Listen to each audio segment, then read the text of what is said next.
चलो student, next अभी अपन देखेंगे पेज नंबर 32 पर हम आएंगे इलिस्ट्रेशन नंबर 5 पे।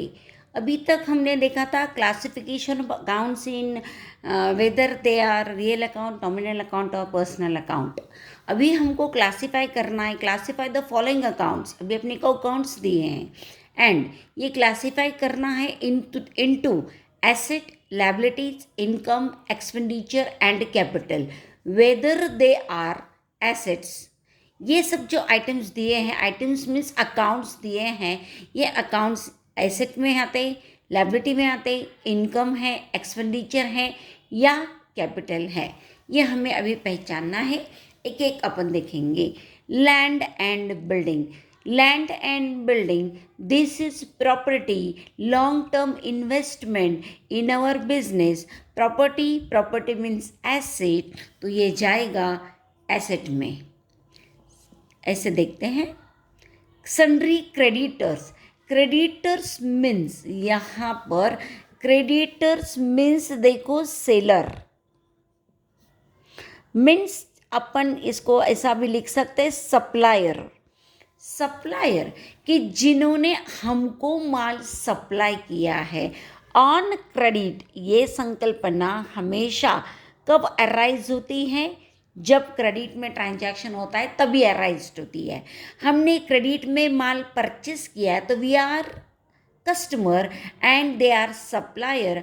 हमें we have to pay that much amount to supplier in future because this is credit transaction. यानी जिन्होंने हमको माल सप्लाई किया है और हमें उनको भविष्य में पैसा देना है, क्योंकि ये क्रेडिट ट्रांजैक्शन है, इन्हें पैसा देना है। देना है means this is our liability. Liability means हमारी जिम्मेदारी है, हमें उनको पैसा लौटाना पड़ेगा। ये हो गई हमारी लायबिलिटी। सन्ड्री डेटर, इससे उलट में यहाँ पर हम है डेटर। मतलब हमने माल क्या किया है? सेल किया है। और सेल करने के बाद जो कस्टमर है, कैसे सेल किया है? क्रेडिट में सेल किया है। कस्टमर ने हमें पैसा नहीं दिया है। जब ये कस्टमर हमको पैसा देगा, कब देगा? भविष्य में। तो दीज कस्टमर्स आर डेटर्स, ये हमारे डेटर्स है, क्योंकि इनसे पैसा आना बाकी है। मतलब हमने माल सेल किया है तो हमारा पैसा है इनके पास, हमारा पैसा अटका है, पड़ा है। भविष्य में ये हमको देंगे मीन्स हमारी एसेट है इनके पास है, हमारा पैसा इनके पास है। किसके पास है? डेटर्स के। डेटर कौन होता है? कस्टमर। कस्टमर को हमने माल बेचा है, कस्टमर के पास हमारा पैसा पड़ा है, अटका है। तो ये डेटर्स यानी हमारी एसेट है, आज नहीं तो कल हमको उसका पैसा क्या हो जाएगा? रिकवर हो जाएगा। Sundry debtors. उसके बाद डिस्काउंट रिसीव्ड है, मतलब डिस्काउंट मिला, छूट मिली, यानी हमको कम पैसा देना पड़ा, इसलिए ये हमारा क्या हो गया? इनकम हो गया। This is our income. उसके बाद इंटरेस्ट ऑन फिक्स्ड डिपॉजिट, हमने पैसा फिक्स्ड में डिपॉजिट किया है, उस पर हमको इंटरेस्ट क्या होगा? मिलेगा। इंटरेस्ट क्या होगा? उस पर हमको मिलेगा, क्योंकि ऑन फिक्स डिपॉजिट बोला है, मतलब डिपॉजिट हमने किया है तो हमें उस पर पैसा मिलेगा, इंटरेस्ट के रूप में मिलेगा। Means this is our income, interest on fixed deposit. Printing and stationery, हमने जो प्रिंट करवाए, जो ऑफिस में हमारे स्टेशनरी लगती हैं, तो ये प्रिंटिंग करने में, स्टेशनरी करने में हमारा पैसा खर्च हुआ, मतलब this is our expenses. Printing and stationery, ये हमारी क्या हो गया? एक्सपेंस हो गया। Repair and maintenance, same thing. Repairing, machinery है तो मशीनरी को बार बार रिपेयरिंग करना होता है, उसका मेंटेनेंस करना पड़ता है, उसका मतलब साफ सफाई सब वो रखना पड़ता है, बार बार उसको चेक करना पड़ता है। ये जो है इस पर हमें क्या करना होता है? खर्च करना होता है, मतलब this is our expenses. Repairs and maintenance, repairs and maintenance पर हमारा एक्सपेंस हो गया। एक्सपेंस के अंडर हमने इसको डाल दिया। कमीशन रिसीव्ड, कमीशन मिला, मिला मीन्स हमको कमीशन के रूप में क्या मिला, इनकम मिला, इनकम मिला तो this is our income, income में डाल दिया। कॉपीराइट, कल आपको बहुत बार समझाया है, हर वीडियो में समझाया है। कॉपीराइट मतलब हमने जो कॉपी किताब जो भी लिखा है, ग्रंथ पुस्तक वगैरह, उसको यूज़ करने का उसका उस पर हमारा अधिकार होता है, हमारा कॉपीराइट बनता है। हम वो कॉपीराइट किसी को बेचकर उन्हें ये अधिकार कॉन्ट्रैक्ट के रूप में बेच सकते हैं और उसके बदले में हमको पैसा मिलता है, रॉयल्टी मिलती है। तो कॉपीराइट ही हमारी एक प्रकार की क्या है, प्रॉपर्टी है। जब चाहे जिसे चाहे हम दे सकते हैं और उससे हम क्या कर सकते हैं, मुनाफा कमा सकते हैं। तो कॉपीराइट हमारे लिए क्या हो गई, एसेट हो गई, एसेट। उसके बाद हम यहाँ चलते हैं, इंटरेस्ट रिसीव्ड, इंटरेस्ट मिला, मिला मीन्स इंटरेस्ट रिसीव्ड, तो ये हमारा क्या हो गया, इनकम हो गया। इनकम में जाएंगे, इंटरेस्ट, इंटरेस्ट रिसीव्ड, देखो इधर इंटरेस्ट रिसीव्ड। उसके बाद बिल्स रिसीवेबल, उस दिन आपको समझाया था कि जब माल हम क्रेडिट में बेचते हैं तो जो कस्टमर होता है, उधारी पे माल बेचा है तो कस्टमर क्या करता है, पैसा भविष्य में देने वाला है तो हमको क्या करता है, एक बिल बना के देता है। और वो बिल हम कौन हो गए, सेलर, क्योंकि हमने माल बेचा है कस्टमर को। कस्टमर ने हमें पैसे के बदले में क्या दिया, बिल दिया है। वो बिल में लिखा हुआ है इतने इतने रुपए का माल, क्वालिटी क्वांटिटी सब कुछ, अमाउंट सब कुछ, और ये भविष्य में देने का वचन, और उसमें कस्टमर की साइन होती है। तो वो बिल हमने अपने पास रखा, मतलब उस बिल का पैसा रिसीव होने वाला है। कब मिलेगा, एबल लगा, इसका मतलब भविष्य में। मतलब वो बिल एक प्रकार से किसका काम करेगा, एसेट का काम करेगा। जैसे चेक हमने अपने पास रख दिया तो चेक आज नहीं तो कल हम क्या कर सकते हैं, इन कैश कर सकते हैं। ऐसे ये बिल रिसीवेबल हम जितनी कस्टमर ने अवधि दिया है उतने दिन तक हम उसको संभाल के रखेंगे। जिस दिन वो अवधि खत्म हो जाएगी उसके बाद हम उसको इन कैश कर सकते हैं, उसका पैसा हमको मिलता है। इसका मतलब ये हमारी क्या हो गई, एसेट हो गई। इसलिए हम उसको कहाँ डालेंगे, एसेट में डालेंगे।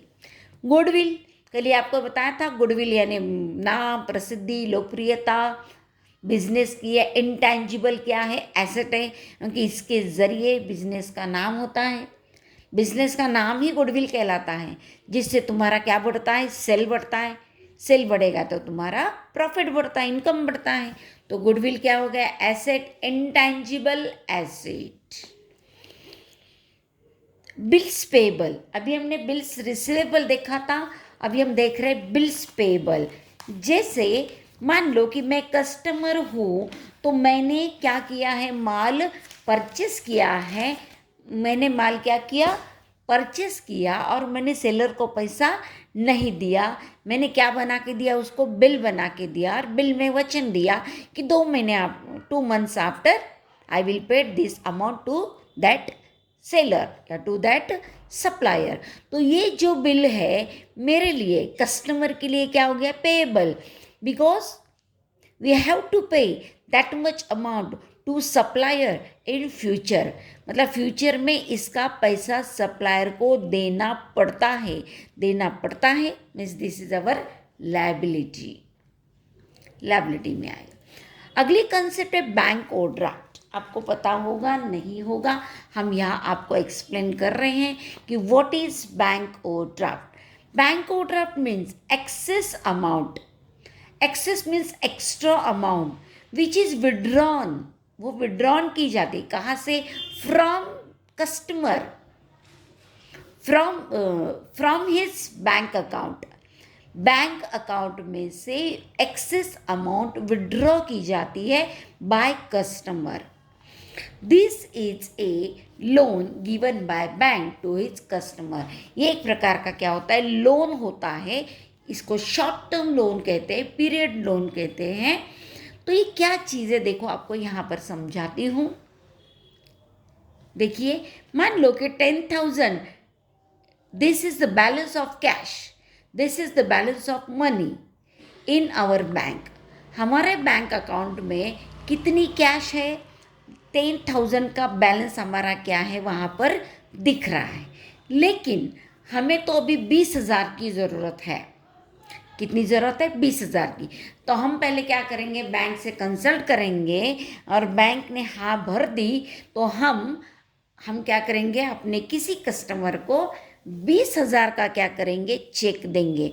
हमारे अकाउंट में बैलेंस कितना है, ओनली 10,000, और हम कितने का चेक देने जा रहे हैं, 20,000 का चेक देने जा रहे हैं। मतलब 20,000, 20,000 is withdrawn by the customer from his bank, but his balance is only 10,000 and he withdraw 20,000। तो व्हाट इज दिस, तो 20,000 में 2 भाग करते हैं तो 10,000 ये उसका खुद का बैलेंस है, his own balance of cash in the bank. Bank में उसका ये कैश है 10,000 की। और आगे के जो एक्स्ट्रा 10,000 है, excess amount, this is the excess amount which is withdrawn from him, which is withdrawn by the customer. So this excess amount is called bank overdraft. Over मतलब excess, किससे एक्सेस, तुम्हारा जो बैलेंस है उस balance से जो excess amount तुमने withdraw की है बैंक से, तो this is called bank overdraft. In short में क्या हो गया, ये जो एक्सेस अमाउंट विड्रॉ हो रही है ये अमाउंट मतलब बैंक ने एक प्रकार से तुम्हें दिया हुआ शॉर्ट टर्म लोन है। The bank overdraft means a short-term loan which is given by the bank to its customer. This is the type of loan. A bank overdraft is the type of loan which is given by the bank. Bank तुम्हें देती अपनी मर्जी से to the customer. And loan means we have to pay that much amount in future to the bank.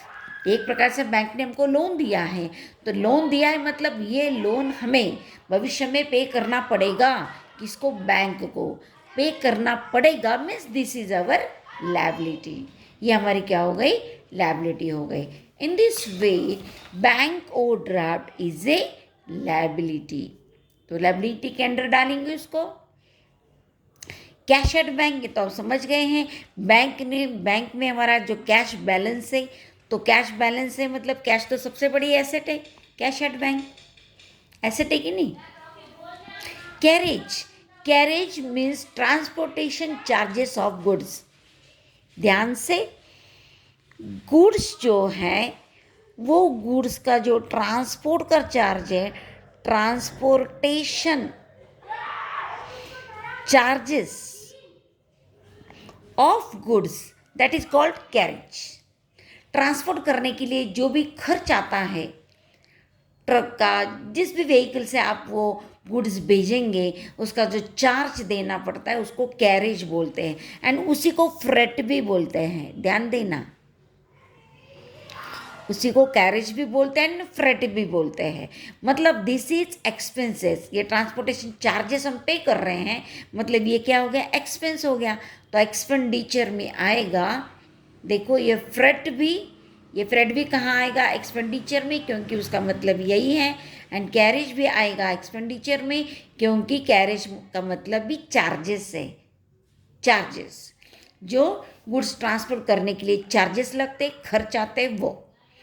Bank loan, अभी हमने overdraft का देखा था, सेम नहीं है, लेकिन बैंक यहाँ पर हमने डायरेक्ट बैंक से क्या किया, लोन लिया है।